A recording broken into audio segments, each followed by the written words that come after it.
dans cette vidéo un petit peu atypique que vous propose la DLP.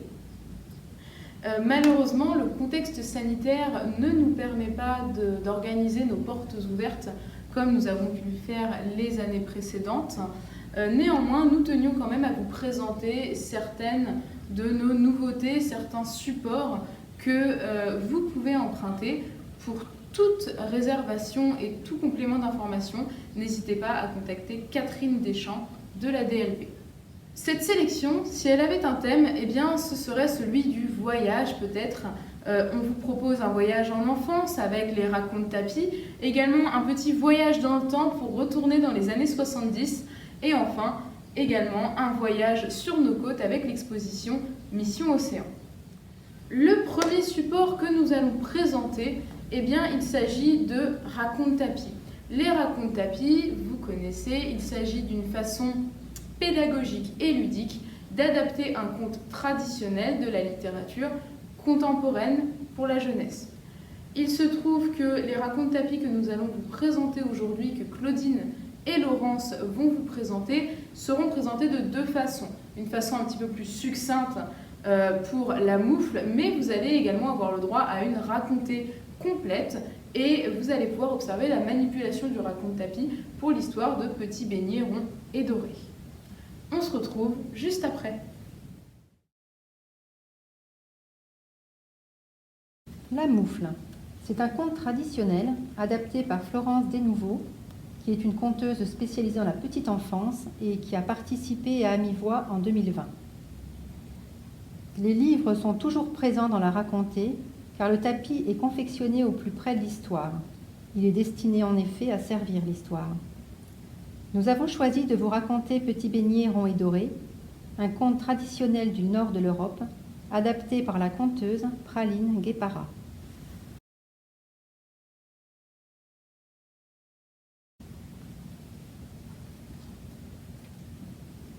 C'est l'heure du goûter. Maman prépare des beignets. Son petit garçon a faim. Il la regarde mélanger les œufs, la farine, le lait. Maman verse une cuillerée de pâte dans l'huile bouillante. Dans la poêle, le beignet cuit. Quand il est bien doré, il sort la tête de l'huile. Le petit garçon glouton le guette avec une fourchette et il dit avec appétit: « Petit beignet rond et doré, viens par ici, je veux te manger. » Ah non! Le beignet bondit hors de la poêle, rebondit sur l'évier, passe par la fenêtre et atterrit devant un chaton maigrichon. Le chaton l'appelle: « Petit beignet rond et doré, viens par ici, je veux te manger. » Ah non! J'ai échappé au petit garçon glouton et tu crois que je vais me laisser manger par un chaton? Petit beignet rond et doré se met à rouler. Vite, vite, vite, de plus en plus vite. Le chaton le poursuit, mais le beignet roule trop vite pour lui. Tant pis. Petit beignet rond et doré arrive dans la basse-cour. Un dindon fait son fanfaron. Il appelle le beignet. « Petit beignet rond et doré, viens par ici, je veux te manger. » Ah non, j'ai échappé au petit garçon glouton, au chaton maigrichon, et tu crois que je vais me laisser manger par un dindon? Petit beignet rond et doré se met à rouler vite, vite, vite, de plus en plus vite. Le dindon le poursuit, mais le beignet roule trop vite pour lui. Tant pis. Petit beignet rond et doré arrive dans le pré. Un gros mouton marron passe par là. Il appelle le beignet. « Petit beignet rond et doré, viens par ici, je veux te manger. » Ah non, j'ai échappé au petit garçon glouton, au chaton maigrichon, au dindon fanfaron, et tu crois que je vais me laisser manger par un mouton? Petit beignet rond et doré se met à rouler vite, vite, vite, de plus en plus vite. Le mouton le poursuit, mais le beignet roule trop vite pour lui. Tant pis. Petit beignet rond et doré arrive devant la mare. Un cochon à la queue en tire-bouchon patauge dans la gadoue. Le cochon grogne.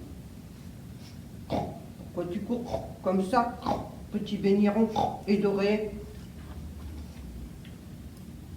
J'ai échappé au petit garçon glouton, au chaton maigrichon, au dindon fanfaron, au gros mouton marron, et là, je m'en vais traverser la mare.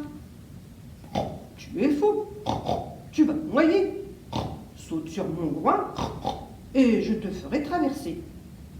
Ah non, tu me prends pour une andouille. Tu veux me manger? Mais non, les cochons ne peuvent pas faire deux choses en même temps. Je ne peux pas manger quand je suis en train de marcher. Ne crains rien, saute sur mon groin.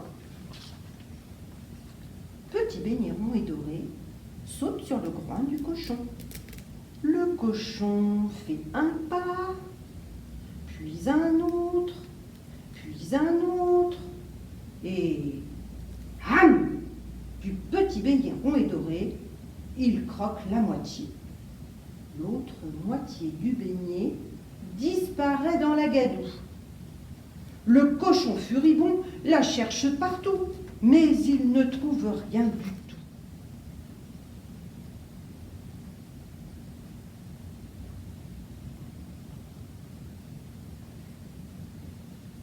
C'est depuis ce temps-là que les cochons farfouillent dans la gadoue.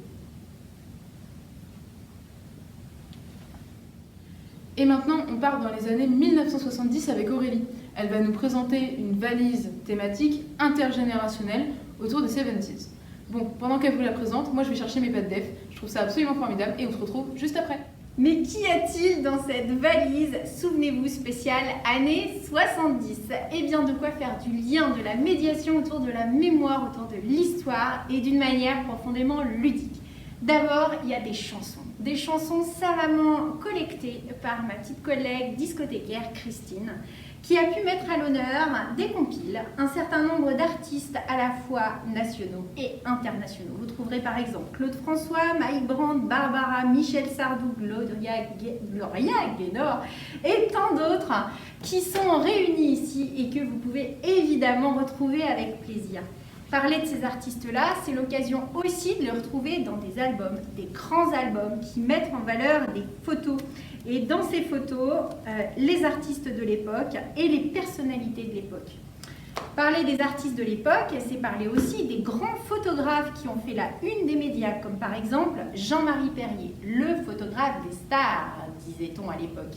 Celui qui mettait à l'honneur, entre autres, Johnny et Sylvie.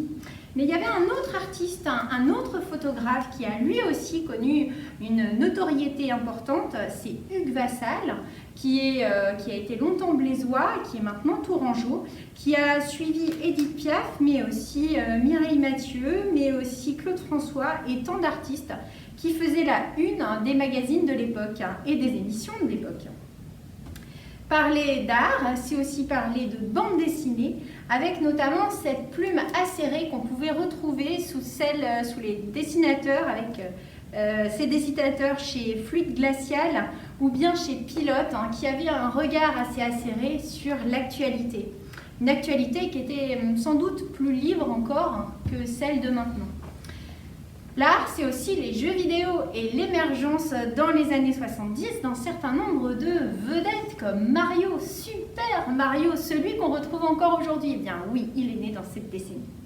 Les films des années 70. Alors si je vous dis bienvenue à Gadasunda, eh bien oui, Les Bronzés, c'est cette période-là. Et Orange Mécanique aussi. Tant d'autres films ont marqué cette décennie. Vous pourrez les retrouver ici par le biais de leurs affiches, de leurs réalisateurs. Et si vous avez envie de les emprunter, n'oubliez pas Culture 41. Et puis, retrouvez l'histoire. Mais retrouvez l'histoire en photo. Et d'une photo un peu particulière. Dans cet ouvrage dit Jérôme, c'était comment les années 70 ? Là, vous êtes remis en situation. En situation de l'intérieur. Comment c'était la cuisine chez vous, chez vos parents, chez vos grands-parents dans les années 70 ? Est-ce qu'il y avait la yaourtière Seb, pour ne pas citer la marque? Ou bien encore, est-ce que vos parents, vos grands-parents ou vous-même aviez cédé aux ventes de Tupperware, par exemple? Vous retrouviez des oranges, du orange partout, des publicités, des outils, etc. Tout ça, vous le retrouviez chez vous. Donc, vous pouvez aussi avoir dans cet ouvrage un petit aperçu des jeux qu'on pouvait trouver, comme par exemple le Spirographe ou Anatomie 2000, ou bien encore les Rubik's Cube, ou bien Casimir, qui était là pour les plus petits. Donc, des mises en situation qui vous permettent de vous dire « Ah, mais oui, c'est vrai, ça me rappelle tel ou tel événement ». En termes de mode aussi, vous avez cet ouvrage-là qui vous permet de retrouver des unes de mode de l'époque et aussi des images comme par exemple les vedettes qui portaient et qui arboraient fièrement les dernières collections dans les magazines comme La Redoute. Les voitures, bah oui, les voitures qui pénétraient les foyers français, en tout cas les belles heures de Matra qui produisaient par exemple ce type de véhicules comme les Bagheera. Un peu plus modestement, et dans les foyers français, il y avait la Peugeot 504 qui était quand même assez présente, ou bien encore la Renault 5. Cette Renault 5 orange qui circulait largement sur nos routes nationales et départementales. Et la Simca 1100 pour d'autres. Et puis, je parlais de ludique, je parlais de jeux. Eh bien, vous avez ici des jeux. Un memory un peu particulier parce que sur les images, des images d'objets qu'on retrouvait dans les années 70, comme la cassette audio, celle qu'on rembobinait avec le stylo bic, ou bien encore le Polaroid, celui qu'il fallait faire sécher pour pouvoir faire apparaître l'image, ou bien encore l'ordinateur. Ah là, on est loin de l'écran plat, et puis de la clé USB aussi, parce que la disquette, c'était quelque chose. Vous avez aussi des petits jeux qui permettent, sous forme de petits quiz, de retrouver des éléments de l'époque. Par exemple, qui a succédé à Brigitte Bardot comme modèle du buste de Marianne pour orner les mairies en 1978? Je ne vous donne pas la réponse. Pour l'avoir, il faudra emprunter la valise. Ou bien encore, qui meurt électrocuté le 11 mars 1978. Un dernier jeu, celui-ci il est particulier puisqu'il permet d'aborder à la fois les événements des années 70, un peu comme celui-ci, mais par contre d'y ajouter des événements qui ont pu se passer dans vos familles dans ces années-là. Des événements liés à l'enfance, au moment de la vie, au travail, au loisir, à la vie adulte, à l'entourage, des choses, des lieux, des événements, tout ce qui a fait la saveur de ces années 70 et qui leur ont donné un relief particulier. Alors, si vous avez envie de ressortir vos photos, vos vidéos en Super 8, peut-être que vous en avez, eh bien, n'hésitez pas à retrouver tous ces souvenirs-là. Et pour ceux qui seraient dans des structures un peu plus contraintes, dirons-nous, comme des EHPAD, il existe cet outil qui est également dans la valise, qui vous permettra de mettre en place des ateliers mémoire pour vraiment cadrer ce temps, pour pouvoir vraiment en faire un temps très riche d'échanges entre les générations, des moments de stimulation de la mémoire, bien sûr, mais ce n'est pas propre aux EHPAD. On peut stimuler la mémoire dans tous les contextes, en bibliothèque ou ailleurs. En tout cas, je vous donne rendez-vous autour de ces années 70 dans les bibliothèques ou dans partout où vous aurez envie de parler de ces années 70. Bon voyage! Enfin, nous allons voir l'exposition Slowly. Cette nouvelle exposition Mission Océan, eh bien, c'est une exposition finalement d'actualité. Elle parle de thèmes qui nous concernent tous, c'est-à-dire qu'on va parler biodiversité, environnement, comportement éco-responsable et préservation des fonds marins. C'est une exposition que Emeline et Louise vont vous présenter. Mesdames, la parole est à vous. Alors, je vais commencer par vous présenter Slowly Édition. Slowly est une entreprise française basée dans le nord de la France à Roubaix. C'est une entreprise qui crée des jeux et des contenus pédagogiques pour aider les publics à prendre soin de la planète dans un souci d'éco-responsabilité. Ils créent leurs expositions à partir de matières écologiques, 100% en France, et dans une démarche zéro déchet. Ici, cette année à la DLP, nous avons acquis 2 expositions de Slowly Édition. La première est Mission Potager, et la seconde que nous allons vous présenter est Mission Océan. Je laisse Emeline la présenter un peu plus précisément. Merci Louise. Et oui, en effet, cette exposition qui est vraiment super se présente ainsi avec 10 panneaux autoportants qui sont donc très légers et très faciles à mettre en place. Il y a plusieurs sortes de panneaux. Donc on a des panneaux qui présentent des déchets qu'on peut trouver dans les océans, comme des sacs plastiques, des canettes ou encore des pneus. On trouve aussi des panneaux comme celui-ci qui présentent des animaux qu'on peut trouver dans les océans, comme par exemple la sole. Et on peut vraiment apprendre plein de choses. Par exemple, Louise, est-ce que tu savais quel était le principal danger qui guettait les sols? Eh bien, pas du tout. Eh bien, c'est la surpêche. Et en effet, même les adultes peuvent apprendre plein de choses avec cette exposition qui est tout de même accessible pour les enfants à partir de 6 ans, parce que le contenu est très riche, il n'est pas réducteur ni simpliste, et il est au contraire très rigoureux. Et enfin, en plus de ces panneaux-là, on a des panneaux qui sont vraiment des panneaux de sensibilisation qui permettent de comprendre concrètement comment est-ce qu'on pourrait agir pour protéger nos océans. En plus de ces panneaux, Slowly propose un petit jeu de pêche à la ligne, réalisé donc dans du bois recyclé. Ce jeu permet de rendre un peu plus ludique les informations qu'on a découvertes et qu'on a lues sur les panneaux. En plus de ce petit jeu, comme dans toutes les expositions proposées par la DLP, vous trouverez des documentaires en plus. Alors, des livres documentaires comme Océan, Planète sans plastique, La Terre en bleu, des albums également pour raconter des histoires autour des océans, et des livres-jeux comme ce Cherche et Trouve, par exemple, à la manière de Où est Charlie. En plus de ça, nous vous proposerons également une sélection d'applications numériques pour réaliser des animations autour de cette thématique des océans. Mais Emeline va vous en parler un peu plus précisément. Oui, parce qu'en effet, on peut vraiment faire plein d'animations différentes à partir de cette exposition, parce qu'elle est vraiment très riche. Donc on peut imaginer tout et n'importe quoi, ou presque. C'est pour ça que Slowly a commencé par faire des fiches activités qui permettent de donner quelques idées de choses qu'on peut mettre en place, et même qui peuvent être faites quand on visite l'exposition, notamment avec le dernier panneau, qui est personnellement mon préféré. C'est un panneau mosaïque sur lequel on trouve des images d'espèces qu'on trouve dans les océans, avec un petit numéro, et ça permet d'essayer de deviner de quelle espèce on parle et de voir si on a eu raison. Donc par exemple, Louise, est-ce que tu sais qu'est-ce qui est sur l'image numéro 10? Alors, sur la numéro 10, je dirais, après avoir lu tous les panneaux, que ce sont des méduses. Mais oui, exactement, bravo.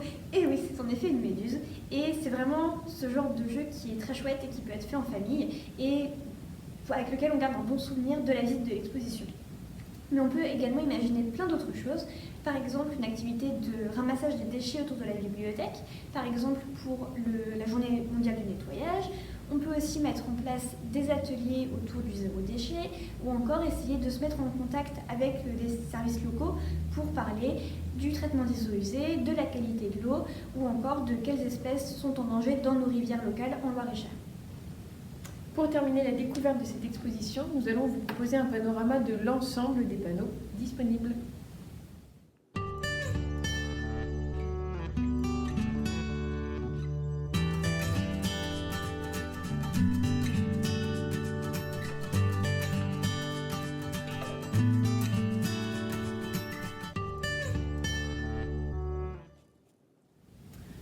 Merci à tous d'avoir été avec nous pour cette vidéo un petit peu atypique, un petit peu particulière. Voilà, c'était une grande première pour nous, mais on tenait vraiment à vous présenter certains de nos supports. On vous demande également si vous pouvez nous faire des retours, nous dire ce que vous en avez pensé. Ça nous aiderait beaucoup, ça nous ferait très plaisir. En attendant, portez-vous bien, prenez soin de vous et on espère vous revoir bientôt à la DLP.